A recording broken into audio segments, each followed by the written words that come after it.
एक छोटे से देश का एक राजा था। वह राजा बहुत दयालु और अपनी प्रजा का ध्यान रखने वाला था। एक शाम वो अपने महल की छत पर टहल रहा था। तभी उसे किले के पास एक घर से किसी के हंसने खिलखिलाने की आवाज़ सुनाई देती है। उसने झांक कर देखा तो पास के एक झोपड़े में एक निर्धन परिवार रहता था।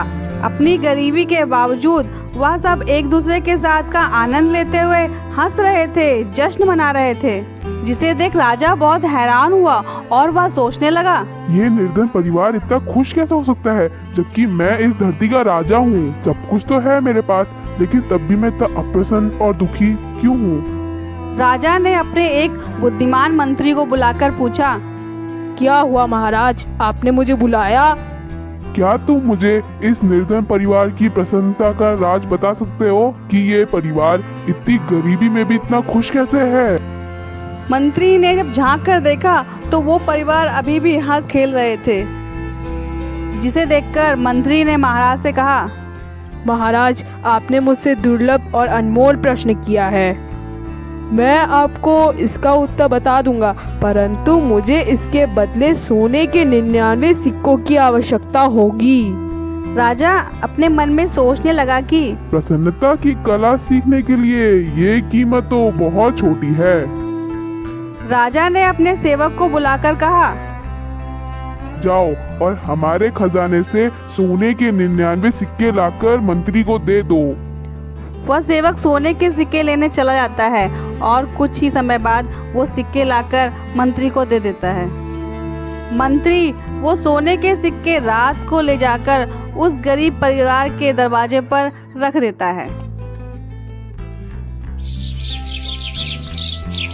अगली सुबह जब गरीब की पत्नी किसी काम से घर से बाहर निकलती है तो वह अपने घर के बाहर एक पोटली पड़ी देखती है।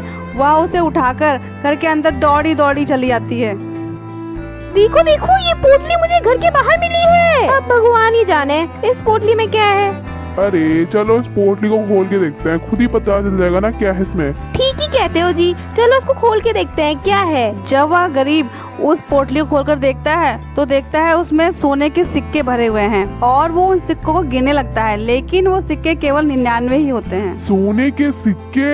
हमने सोना पहले भी देखा है, मगर स्वर्णकारों की दुकान पर। मगर इतना सोना हमने कभी सपनों पे भी नहीं देखा था। ईश्वर जब हमें कुछ देता है तो छप्पर फाड़ के देता है। अगर ईश्वर को हमें सिक्के देने ही थे तो पूरे 100 सिक्के देते, ये 99 सिक्के देने का क्या तुक था? फिर उन्होंने तय किया कि 100वां सिक्का वो स्वयं मेहनत कर कर खरीदेंगे। उसके लिए कम खर्च करेंगे और खूब मेहनत करेंगे। अगली सुबह, पिताजी मुझे गुब्बारा चाहिए, कृपया करके आप मुझे पैसे दे दीजिए, मैं गुब्बारा ले लूं। नहीं, ये व्यर्थ में धन खर्च करने की कोई जरूरत नहीं है बेटा। हमें धन को बचाना है ताकि हम सोने का 100वां सिक्का ले सके। कोई गुब्बारा नहीं आएगा, चलो जाओ घर के भीतर। गुब्बारा ना मिलने पर बच्चा जोर जोर से रोने लगता है। अब वो गरीब पहले से भी ज्यादा मेहनत करता और दिन रात बस सोने का 100वां सिक्का खरीदने के बारे में ही सोचता रहता। सुनिए जी, मेरी पुरानी चप्पल टूट चुकी है, अब मुझे लगता है कि एक नई चप्पल ले लेनी चाहिए। नहीं, क्यों? अभी ये और दिन चल सकती है, टूटी है तो सिलवा लो। ये व्यर्थ में धन खर्च करने की क्या जरूरत है? पत्नी को मन ही मन में बहुत गुस्सा आता है। वह सोच रही होती है, ये क्या हो गया है इन्हें, पहले तो इतने कभी कंजूस नहीं थे।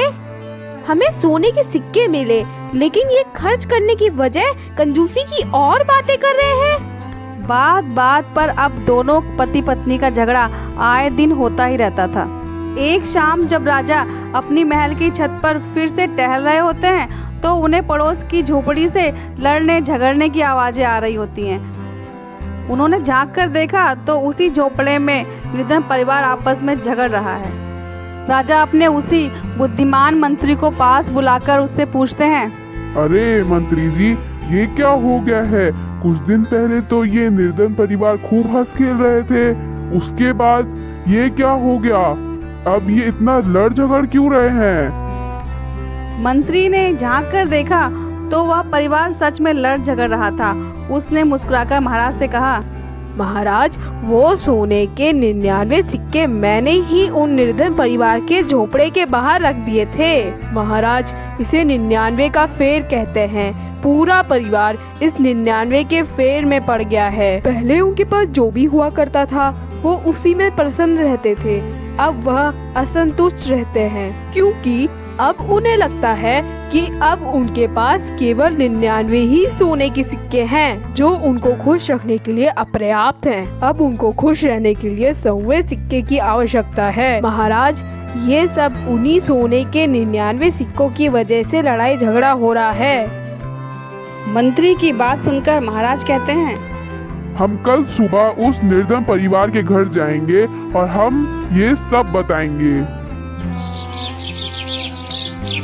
अगली सुबह महाराज और मंत्री उस निर्धन परिवार के घर जाते हैं। अरे महाराज, आप मुझ जैसे गरीब के यहाँ? हाँ, मुझे तुमसे माफी मांगनी है। बेटा, तुम अंदर जाओ।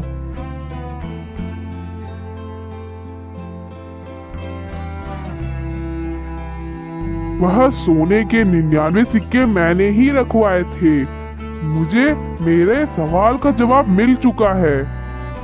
मुझे ये एक और थोड़ा और का जवाब मिल चुका है। इसका कोई अंत नहीं होता। जो अपने पास है उसमें खुश रहने के बदले थोड़ा और करने के चक्कर में पड़ जाते हैं और हंसना ही भूल जाते हैं। हमने अपने जवाब के बदले में तुम्हारी हंसी छीन ली। हमें माफ कर दो। महाराज, माफी किस बात की? मुझे तो आपका शुक्रिया अदा करना चाहिए। अच्छा हुआ मैंने आपसे ये सीख ली कि थोड़ा और के चक्कर में नहीं पड़ना चाहिए। जितना हमारे पास हो उसी से खुश रहना चाहिए। दोस्तों, आपको हमारी ये कहानी कैसी लगी हमें कमेंट करके ज़रूर बताइए और इस तरह की कहानी देखने के लिए हमारे चैनल को सब्सक्राइब करें। धन्यवाद।